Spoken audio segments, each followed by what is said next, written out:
Hello, everyone. Oh, thank you for joining. I don't know why this is, but my screen shows me as you see me, which is really not very useful to me because it's very hard to fold into a screen if you're going the opposite direction all the time. It's always been like a mirror, which has been very good. So I'm going to have to look down at my hands. What a shame. Normally with things like Zoom or I make a film, it's all a mirror image, so I can do it straight into the screen. But now don't know why it's changed, and I couldn't see a reason or any suggestion how to correct it. But since with last time, it went the opposite way around. Sorry, it's technical and it's not of any interest to anybody else, but it does make it harder. What a shame because I like folding into the screen. Anyway, thank goodness for the good things. Eric, wonderful to have you here. And Stephen, so good to have you here. It's fantastic. I loved your piece that you wrote, Stephen, in the British Origami Society, to which you're editor, the magazine. It was excellent about that connection being the main thing really of origami, which I think is wonderful and so true. And actually it would only ever exist because of that connection, because no one would have really learned origami. They would have maybe found something very simple but not gone beyond that if people didn't share and teach. Melvin, wonderful to have you here as well. Hurrah. Yes, we're back again. The sun is shining, and I'm also going to be here in 2 weeks' time. So there's a tiny bit of regularity, but then I think it's the Easter holiday, so I'll be taking a break over that time. So I will need to figure out, when the next one is, but it's certainly going to be a gap of at least a few weeks. So yeah, it may even be a month. We'll see. So we just grab the opportunities where we can. Sorry, it's a lot more erratic than I used to be, but that's kind of sort of getting back to life, isn't it? It's a bit of a mix. Thank you for coming back. I think it's astonishing that you somehow noticed my slightly erratic whereabouts and joined. Thank you for joining. Adrienne, lovely to have you here as well. So I thought if we did an animal fold last time, I thought we'd go back to traditional folds. Excellent. You might be able to, using the open broadcast studio if you're using PC or Mac. Oh, yes. Oh, I wonder where. So it's through YouTube Studio, and I use a laptop for this. Penny. And it's always been mirror image. And the last time I started this, it suddenly flipped round to being as you see me, which I don't want to see because it's too difficult on the head. I will try and look that up. Thank you. Open Broadcast Studio. I almost wish that there was like a little. It feels like there ought to be an option of being able to switch the screen around, and it only has started doing this flip with YouTube. Anyway, sorry, this isn't very origami. It's not very interesting, is it? I really appreciate, Stephen, you trying to find a way. I do feel like there should be a way too, which is pop out dashboard. Alberto, gosh, it's a big group. It's wonderful. Wendy, oh, amazing. Thank you for coming along. And I'll be here actually again 2 weeks' time. So there's actually a tiny bit of regularity. I still don't think it's going to be the right way around for me, but you never know. A separate virtual camera. Yeah. The mirror image is what's really good, actually, which sounds a bit bizarre, but we're used to seeing ourselves in the mirror and reacting when we kind of go the same way. This is totally messed up for me. Anyway, I can see as you see, but I don't want to see that. I keep twisting everything the wrong way around because of this. But I was given this lovely origami booklet in Japan, and it's lovely. It's about the origins of origami. Really, these very old folds. Stephen, I think of you with this lovely star box and how that's something I remember you saying about really enjoying and finding when you were younger. It's such a great box, isn't it? I have good associations with this as well. I one time did a session in A&E here in Oxford, and there was a young man who'd been in hospital overnight on a trolley, and he said he was so bored and his face lit up with making this. He just thought it was complete magic. It was just such a moment of, yes, it can blow your mind in a wonderful way. So we're going to make a fold from here. So it's called a Benny pouch. I was trying to see what that means. A bit hard to tell, actually. I don't know if any of you know what that means, but from what I can tell, possibly like red material or red lipstick, and it is a little bit like a pair of lips, but this could be a completely wrong translation. But it's a really nice little pouch for keeping things in. And I think it's only when you fold it that you'll realise just how beautiful this is. I've actually used some just surprisingly cheap, beautiful wrapping paper from Tesco, and I really like it because you've even got the squares on the back, so you can cut, quite well. And you can do folding with bigger pieces of paper, wrapping paper, and quite cheap, but actually really quite special. So that might be something to consider. Is it for tissues? Yeah, absolutely. You could keep tissues. It's also, I think it's quite good if you, I don't know, had a gift card for a relative and you want it to be a bit more exciting than just shoving a card in an envelope. And so this is quite a nice way of doing that. But you could use it for keeping all sorts of things. Actually, putting a little pair of sharp scissors in this one that I've made. And that's quite good. So you could use it for all sorts of things. I think it's up to you. And this comes from a collection of folds, which are really from the sort of samurai class of giving gifts. In Japan, giving gifts is really important. And you don't open a gift in front of someone. So you take it away and then open it and then think about it. So the gift wrapping is very important because actually that's all that you would see. And the type of wrapping would suggest what sort of gift might be in there. So you can kind of say a little thank you before. So yeah, these are really the kind of oldest folds from what I understand. Please do correct me though if any of you know more. Yeah, no doubt you will. So please do join in if you've got anything else to add to that. But I hadn't quite appreciated how beautiful these folds are until you do them. It's really elegant. And as I said, it's almost an understated beauty. When you do it, you'll appreciate how beautiful it is and how neat it is. Again, there's no glue. You'll be glad to know it's beautiful tucks and it's functional as well. So there's something quite magical about that. Right, so I'm going to grab myself a board. I'm afraid I won't be able to fold into the screen. I'll have to just direct the camera down because my head can't do it when it's the opposite way around. Let me see. How many of you have done this fold before? I feel like it's one of those folds I've seen pictures of and I haven't felt that excited, but it's only when I did it that I went, oh yeah, it is a real gem, this one. So first of all, go and grab yourself some paper. I'm actually going to do it quite big. I'm going to use A4, do some quick patterns on it, because the bigger it is, then you'll actually have a bit more chance of actually fitting something in there. So I think, to be honest, making a square from an A4 is quite good, but you can use whatever paper you want. Oh, Melvin, you've maybe done it a long time ago, Adrian, not for you. Excellent. So some new, some rediscovering. Excellent. So, gosh, whatever you feel like. I'm going to just do really quick patterns. There's, again, I quite enjoy a little bit of very fast, spontaneous mark making as something quite relaxing and almost the opposite of the origami. But it can work, can be surprisingly effective. Like, you don't need good origami paper to do something special, because I'm assuming you don't necessarily have paper. You might do, but you might not. So yeah, I'm now going to have to start just looking at my hands. What a shame. I like looking into the screen. It's great fun. Even for Teams, it still is doing it, whereas YouTube suddenly flipped it all around. No explanation. It's probably an update or something, isn't it?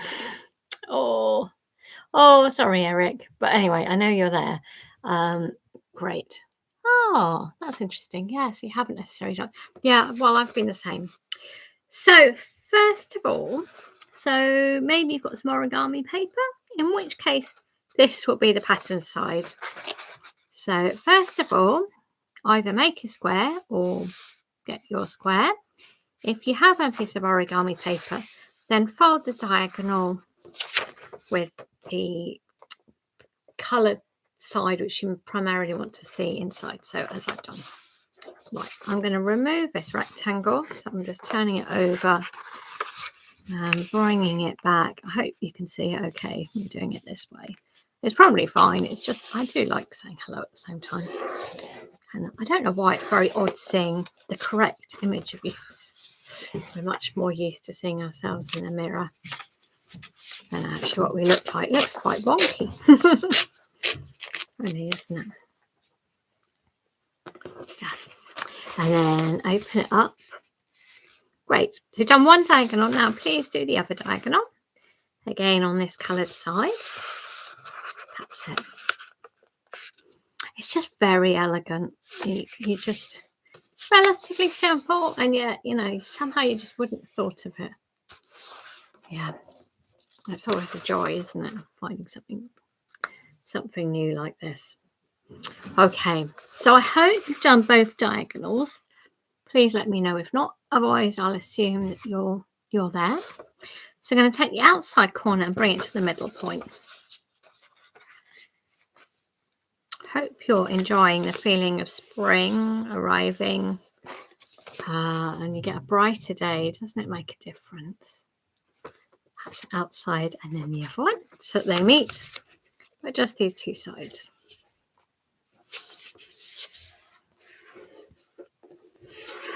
So I think I'll slowly go through these different kind of samurai pouches where I can, see what they're made for. Sometimes I don't know. Okay, so hopefully it's looking like that for you. Then if you just flip it onto the back, to that smooth side, and actually this time don't lie it down on the board, because what we're going to do is we're going to take this outside side, line it along that central line, but let that flap rotate around. Can you see? So I'm going to take outside line, bring it to the middle, but there's a little flap, and letting that stick out.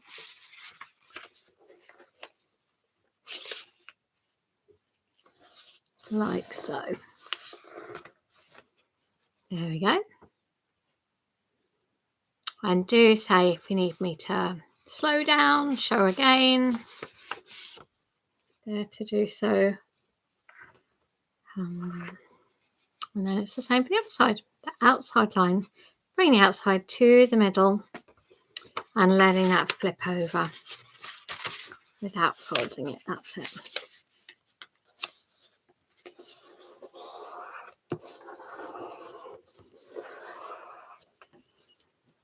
There we go.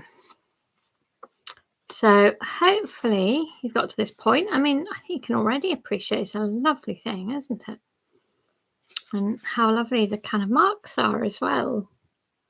Yeah, enjoy the simplicity of this. So I'm assuming you're all good, but please say if not. Assuming you're all there. Can't do it into the screen though. There we go. So I'm going to take one side, flip it over. Almost think of arms here. It's hard not to think of that. And then taking the outside to the middle, like so. Like so. So it had been like this, and I took it and I flipped it there. Oh, taking that corner and bringing it there. Corner square? Yeah, that sounds reasonable. Thanks, although too. So keeping it lined up along that middle line so it touches the edge, and then obviously squeeze down there. There's so many lovely tucks on this.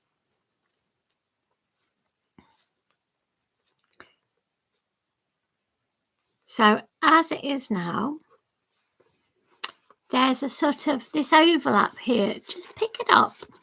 So keeping this as it is, we're just going to take it and flip it back, which keeps it tucked in. Do you see? So we brought this to the outside, and this bit that's hanging over, I'm then pushing over, squash down. We've got this really elegant, it is like a lip there, and that little bit sticking out. Lovely. Now we're going to do the same thing on the other side. It's a bit like the mirror thing. It's easier said than done, so I will definitely show you. So this bit that's sticking out again, I'm assuming you're up with me. If you're not, please do say. So I'm just tilting it over. And then this bit that sticks out, I'm going to bring over to the other side in the middle to touch the edge.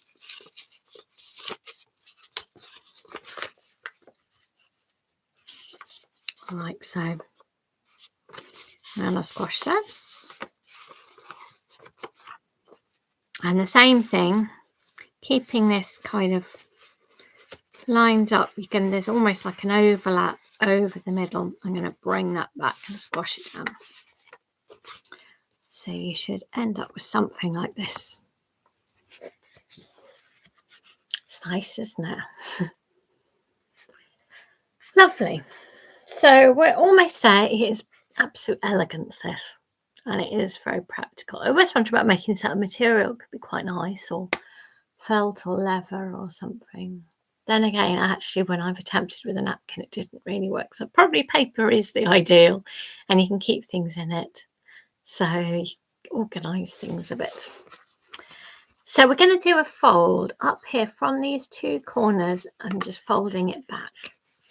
So if anything, you could go a tiniest bit lower than these corners. Are going to end up tilting the wrong way. But there's these corners going to fold back. And if anything, you could do it just a tiny bit below that. That's it. Oh, drilling next door. Hopefully you can't hear that. There we go. So that's what it looks like on the back. Any good? We're going to do the same thing at the bottom. Again, folding from these corners. If anything, a tiny bit above those corners. And the reason why is because on the back in a moment, we'll be able to tuck one into the other, and that is it. So can you see? You should be able to just pop one into the other. It makes this lovely sort of diamond shape as well on the back.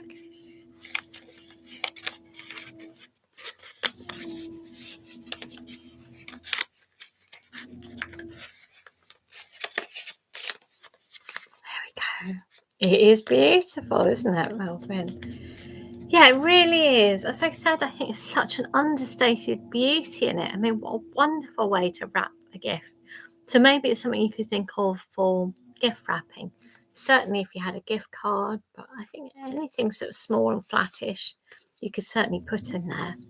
And then it's the wrapping, but you can also keep it, can't you, rather than ripping open that paper. I love the back of it too. Isn't it nice? So you can see how if you just experiment, even with a few simple lines, you'll make it special. Oh, you're very welcome. I hope you enjoyed that. So I will be back in 2 weeks' time, and then there'll probably be a bit of a gap. Can you hear it? It's okay. Yeah, magic pocket. It is a bit like magic, isn't it? Yeah. What's he going to keep in yours? I wonder. Oh, you can hear it then. Yeah, it's okay. It will stop. Things pass. I think it's making a gate for the next door neighbour. So fair enough. It's a nice sunny day. Why wouldn't you want to be outside drilling? You're very welcome, Wendy. Really wishing you all the very best. I hope you have a good couple of weeks. Hope you can get outside. Hope you can enjoy the feeling of spring. And I hope these new brighter times are bringing brighter times for you. I'm feeling as if they are for myself and my family too. So, yeah. Anyway, lovely to see you. Oh, Sanjay, lovely. Thank you for joining us too. Brilliant. Oh, that's a good idea. Leatherette paper from a printer for wallets. That's a very good idea. Yeah, any thoughts as to what you use yours for? It'd be lovely to hear. Or if you ever take any photos of what you made and share through Twitter or Facebook, which wasn't working for a bit, but it's working again. So excellent. You put some earplugs in. Good point, Claire. Yes, or all sorts of things. The sharp scissors were good. So this is where my sharp scissors are now kept. Little nail scissors, which actually, they could be a bit dangerous. But, if you can get them out again. But some little sharp scissors are kept in there. So I can imagine, keeping almost a little sewing kit in there, or things that you'll maybe stamps. They're quite nice. So I imagine that we may do some more traditional folds like this. I hope you enjoy it. And again, I think it's only in the doing that you appreciate the absolute beauty of it. Take care. Happy folding. Look after yourselves and have a good couple of weeks. Bye-bye.